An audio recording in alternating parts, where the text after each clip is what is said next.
I'm Mike Messier, and welcome to this episode of Messier Mantra. We have a very special guest. His name is Joshua Dahlin, and he's an entrepreneur. Hey, Joshua. Hey, Mike, how's it going? Good, man. And I got your name right? Yeah, that was good. That was good. It's funny because you never knew my last name. We've known each other years and years and years now. We have, and I know you wanted to keep our previous alliance under wraps. Yes, please. Please. Well, let's talk about what you're up to now, because we've been talking last couple of weeks before you came on the show, and some really interesting stuff you're up to. So let's just start from the top. Solar energy, you're involved in that. Tell me about it. First off, I want to thank you for letting me come on the show. It means a lot to me to, come on and be able to talk about it. But yeah, I do solar energy. I'm an independent kind of guy. Yes. So I don't represent any one company. Right. Which is really good. That's really awesome because you really have to look at what every company offers. Mm-hmm. And so I do that. Also, I work a lot, and I'm in an extraordinary society. Yes. I'm actually an elite member of the Extraordinary Society because I'm an entrepreneur. So I do a lot of mindset work with people, a lot of nonprofit work too. Yep. Like solar and nonprofit kind of go hand in hand. Yes. You help people, help the environment. And I also work in health and wellness. Well, so we've got like three things here. So let's start from the top. Yeah. So people watching this and like solar energy, and they think of sun panels, and they think maybe greenhouse. But what can solar energy do for me, you, everybody? What's the possibilities with that as far as our environment? Tell me about it. The big thing there is a lot of number one. It's always money. Right. Always money. Everybody thinks that every electric company should have green energy, but the electric companies still make you pay for that green energy, and a lot of people don't realize that. Right. So it's great. They could just say, "Oh yeah, we have green energy." You still have to pay for it. Well, what is green energy? That's green energy. It's basically energy that doesn't emit a carbon footprint. Okay. A lot of your electricity that you get, most of it's nuclear now. Right. There is coal, but the percentage is like 85% nuclear or something crazy like that. I don't do numbers. I'm not a numbers guy. Right. But the amount of just carbon emissions is insane, and all of that radiational product, they just take it to the desert and leave it there. You know what I mean? Right. So it's just sitting there, radiating for miles, and no one can go near it. When you say carbon footprint, I've heard that term before. That's when, if I have it right, and you elaborate a bit, but carbon footprint is when a person or a company leaves some type of damage, usually on the environment. So if I'm out there and guilty of this, like drinking water bottles left and right, and and trying to recycle them, but even the recycling isn't all that good, I would think. But trying to do my best with plastic bags from the grocery store, and all this is leaving a carbon footprint for even one individual, let alone companies, like big companies or countries like United States. Is that what a carbon footprint means, or? It's basically it, and plus there's the ozone. You're releasing more carbon monoxide into the environments, and more just garbage.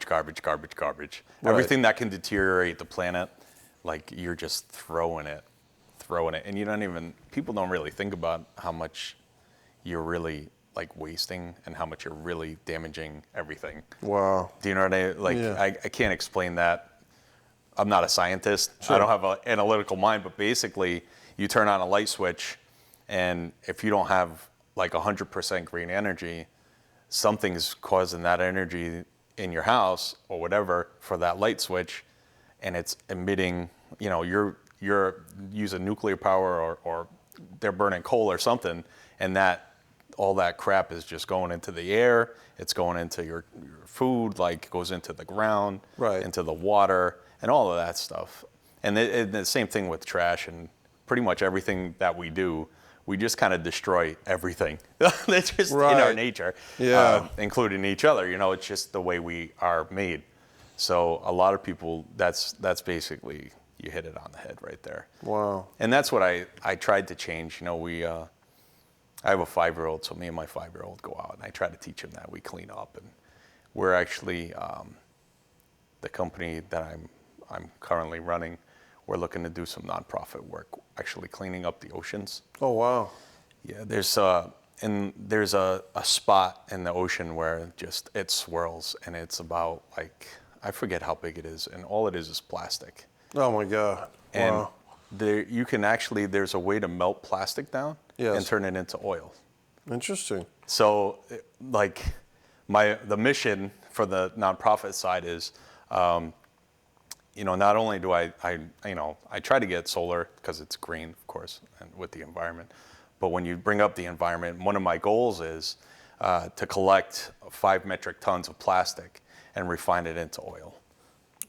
Okay. That's the goal for the nonprofit organizational part of my business. I'll start throwing you some of my water bottles I collect in my car, man. It's funny, I got some right here. My son, he's 5, and he's funny because he's like picking up little bits of plastic out of the street and wrappers, and he's like, "Look, I got all this." I'm like, "I don't have that machine, buddy." Right. So I got a pound of garbage just sitting there. And it's true. I mean, like, you have to, in a sense, we just have to teach these young people, your son, and Yeah. I know you said you have a daughter too, and like this next generation of people, because ultimately we've screwed up enough. Like our generation, people older than us, we've just learned the wrong things. Like drink a bottle of water and throw in the trash can, maybe throw in the recycling bin once in a while, if it's convenient, but you know what I mean? And even like you think about the wrappers, like the Snickers bars or whatever you're eating, and just plastic, and everything's like a mini size, and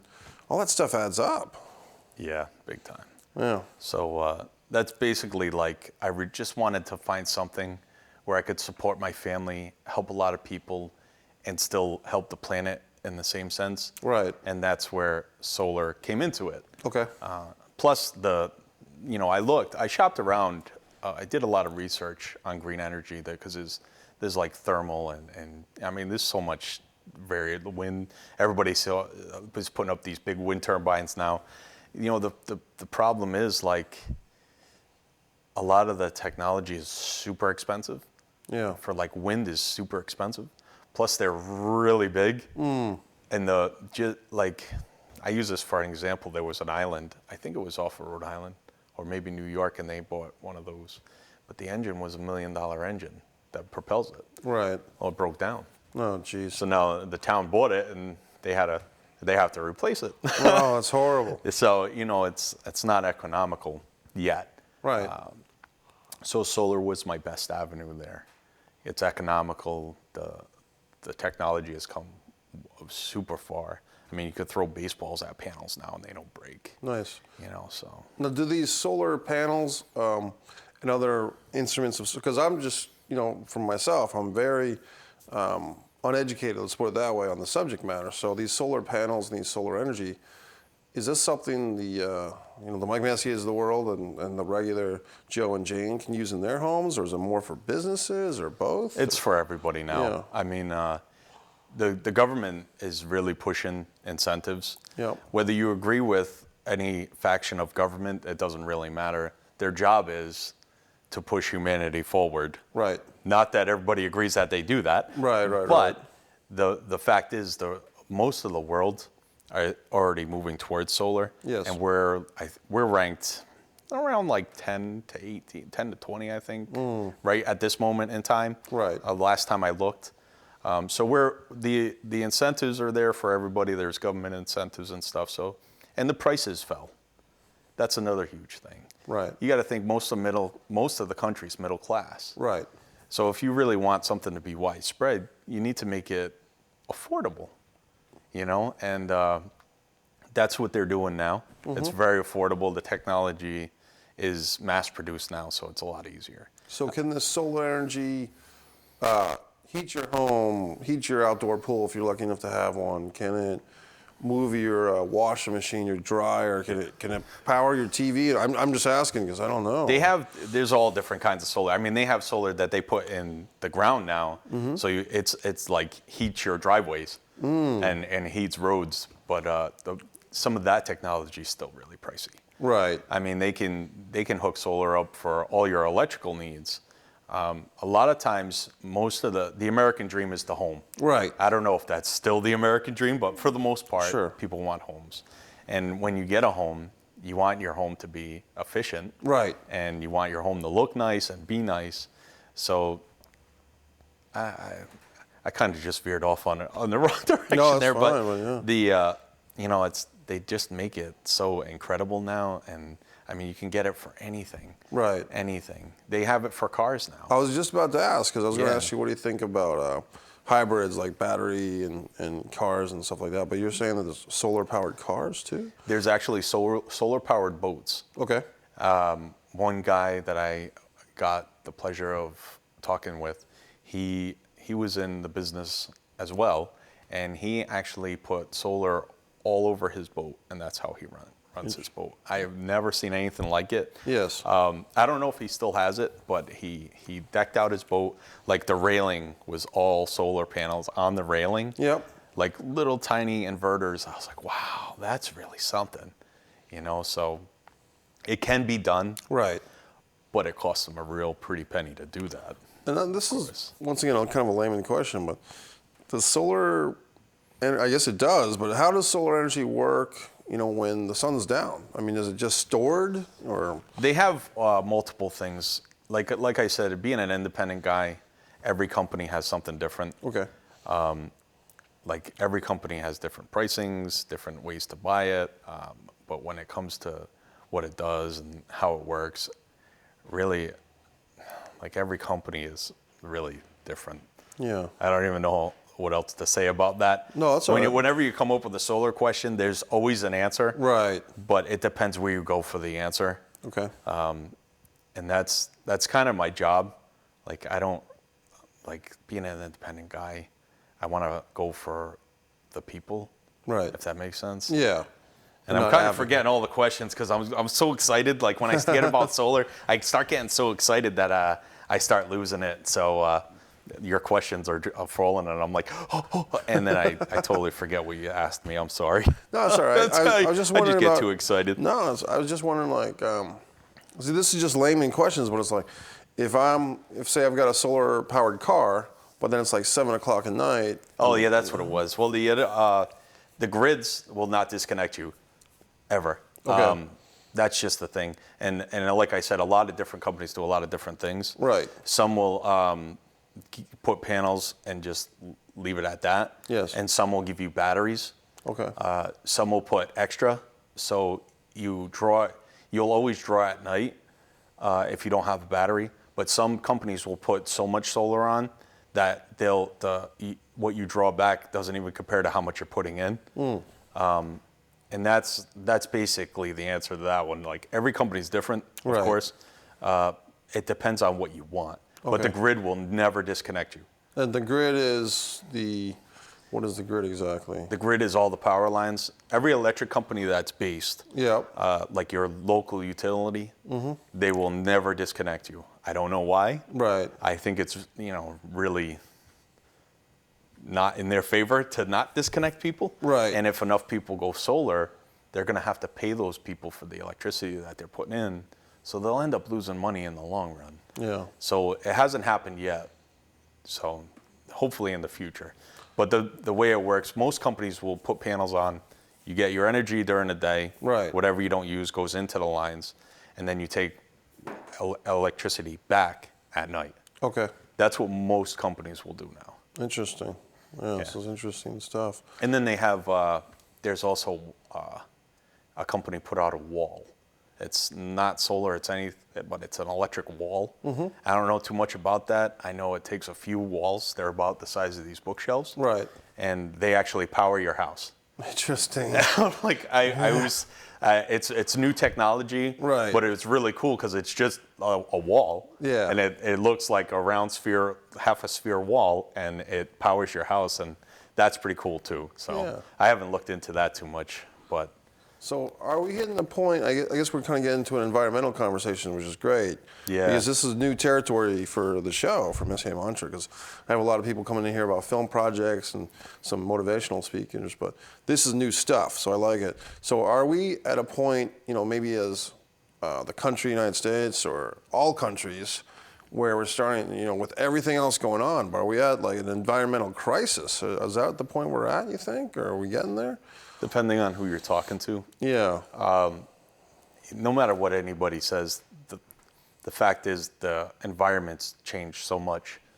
Humans have just totally, in the last 100 years or so, just decimated every part of the planet. Everywhere you go, you see trash. Right. There's nothing that's untouched now, and nothing that hasn't been affected. Everything from the ice caps melting, the ozone, to the bottom of the ocean is like, it's a playground of garbage. Right. And we're literally just burying things now. Like there's just so much. You can't. Anybody who says it's not there, they're just lying. They're in denial. They're in denial. Right. It's like legitimate scientific fact. And the other fact is the planet will always be here. Right. Whether us as a race is here or not is up to us. Right. Because we're the ones that we're affecting. Like we're destroying the planet and all the ecosystems, the animals, all that stuff. But that's going to affect us. The planet's always going to be here. Right. We could destroy the entire top of the planet, and it's still going to be here 1 billion years from now. Right. Does that make sense? Can we sustain ourselves? Exactly. With the damage we're doing to the environment, to the air, or to our food supply, or to the animals, or the ecosystem? That's exactly it. Are we killing ourselves in the long term? So that's the big question. Yeah. Like, it's very scientifically proven that the damage is already done. Right. Everything from poaching to, everything I listed before, the damage is already there, and everybody knows it. Right. And if you don't know it, you're just denying it. But the fact is, where do you go from here? Right. That's the real issue. And unfortunately, the whole world is economy-based, and it's money. Right. So if you really want to make changes, you have to do it with money. Mm-hmm. And that's where a lot of problems arise. Oil, gas, like all the stuff that nuclear power, that's big money. Right. And it could spend $15,000 to make one little bar that could power 80 million homes for 5 years. How much money are you making if it only cost you $15,000 to make that and your power, you know what I mean? Right. So it's all money in the long run. Money runs the world, unfortunately. Not our survival. Right. As weird as that sounds. Well, it's interesting to me because what I was thinking when you were talking, Joshua, is like, it's almost like these money, financial, governmental facets of our lives or instruments of regulating people are kind of already entrenched. They're in place, whether it's governments or anything else of that matter. Or even the mentality of the individual, like how do we do things? Well, I wake up, I drink my water bottle, I throw in the trash. I drink my Coca-Cola, I throw in the trash. Even these little things add up, and then before you know it, we're all following this rule book, and we're more or less dead. It's like, what happened? Well, you threw away that Coke bottle. Yeah, that brings a whole nother thing that I do is mindset. Okay. And a lot of people, they're just so used to doing whatever they do. Right. That something new or different, if they do it once and they fail, that's it. Right. It didn't work, that's it. And they're so focused on the box that they live in and the comfort zone. Yes. And everybody, no matter what you do, like if you watch a baby, the baby gets up to walk, it keeps trying to walk until the baby walks. Right.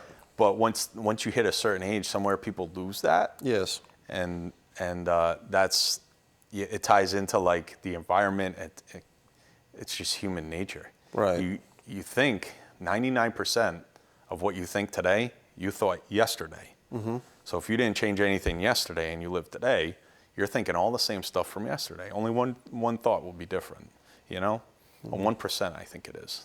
What I found with myself is sometimes I'll get inspired and I'll be writing goals, and like even today I had this brand new planner that I got, the Passion Planner from the internet, this whole thing with the Passion Planner. I love these. And I'm like, look at this thing. Like 2 weeks ago, I was all jacked up and I wrote all these goals about movie making and my life. And I'm like, what happened here? Like, now I'm sitting in this, Indian restaurant in East Greenwich. And I'm like, I really didn't do any of these goals, and I still have time for the year, but, sometimes we as humans or Americans, whatever you want to call it, can get a little bit lazy, I'd say, or a little bit non-committed to our things, you know, that we're trying to do with our lives. Yeah, and I think everybody forgets just how short life really is. Yes. And what it could mean, like, to have a great life. Right. Like, what's it to be extraordinary? Like, and people, they just settle for less. Yeah. And that's terrible, you know? So let's talk about the mindset aspect of your life and how you're helping people with their lives with the mindset. Just explain to me what that is exactly.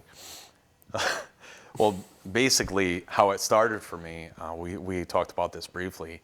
A while back, I actually died. And when something like that happens, you know, I'm sure it's different for everybody. Right. But for me, you know, I'm still here now. Yes. But I'm gonna die again. We're all gonna die. Like Yep. it's just gonna happen to everybody. Sure. It's unavoidable. Yeah. So the real thing was, how do I want to live while I'm here? And what do I want to do with my life while I'm here? You know, I can sit and complain about all the stuff that's wrong with me. Right. You know, like we were talking, I have muscle disease and I have some severe brain damage from some things I did in the past. Sure. And, you know, so when people talk to me, a lot of times I don't understand what they're saying, or I start talking and I forget what they asked me. Right. You'll notice that a lot. Yeah, yeah. Okay. But the fact is, like, even though I have all those things wrong with me, how do I want to live today? And how do I want to live right now? And what do I want to leave behind when I'm gone? And those are serious questions that people have to ask themselves. Yes. It's funny that you said the goal sheet. Years and years ago, I wrote this goal sheet. It was a crazy goal sheet. Like, I wanted to own an island. Wow. And, you know, I wanted to get married and I wanted to, like, just tons of weird stuff. And I found it. Right. Oh, cool. And I never got the island. Okay. I'm afraid of water and I'm afraid of heights. So I know that was a dumb idea, right? Right. But I ended up with the wife and I got 2 kids and I run my own business now. Nice. And some of the stuff that I wrote down, you know, I had to really change the mindset of, most people think, I can't do this. It's too hard. Right. The excuses come in. There's always an excuse. There's always going to be something. Because naturally, if it hurts, natural reaction is stop. Right.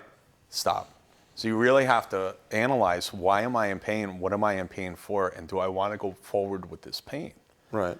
You know, and I love talking to people, especially like people that have been through hell. Oh, yeah. I love those people because they're really driven to do something different. Right. You know, and they don't know how to do it.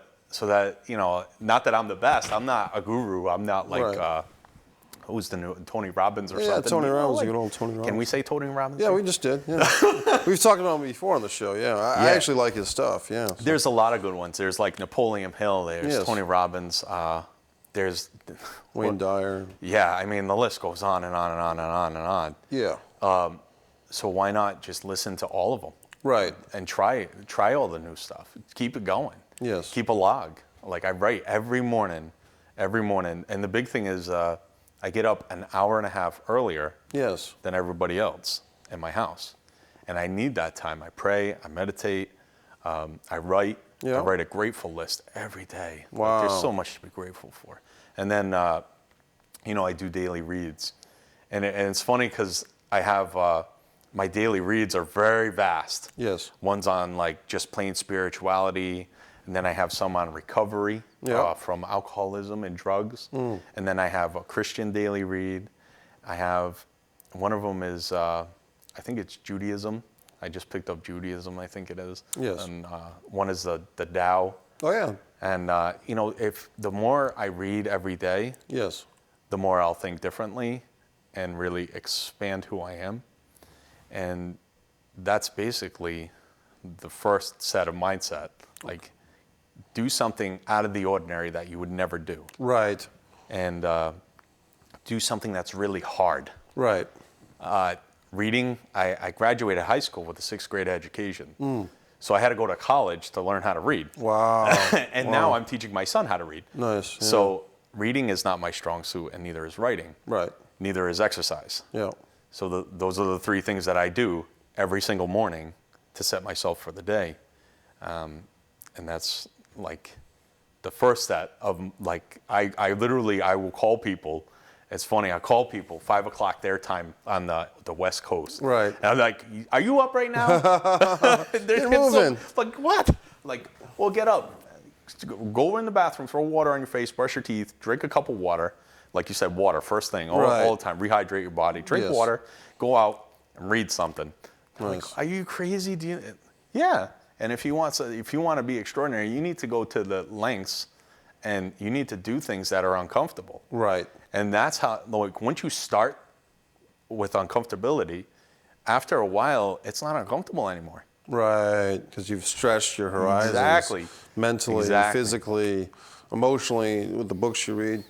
This is flying by. We've got about 2 minutes, and so we're going to do another episode with you. The Messier Mantra, we always ask a guest to share a mantra, and we've kind of shared a lot of stuff already, but Joshua, do you have a mantra that you want to share, either that you live by or a quote? Or it's funny, the best thing I tell myself, I tell myself this every day. I sit down and I look in the mirror, and I look like right in my eyes. I say, anything is possible. I have everything I need inside of me to have an extraordinary life. And that's it. Nice. And then, I have to believe that. Right. So I make myself believe that every day. Nice. So the repetition of belief as opposed to the lethargy of disbelief, perhaps. And I envision it as well. There's a lot to that, too. Like, visualize it. Visualize me doing all the things that I never thought I could do. Right. Nice.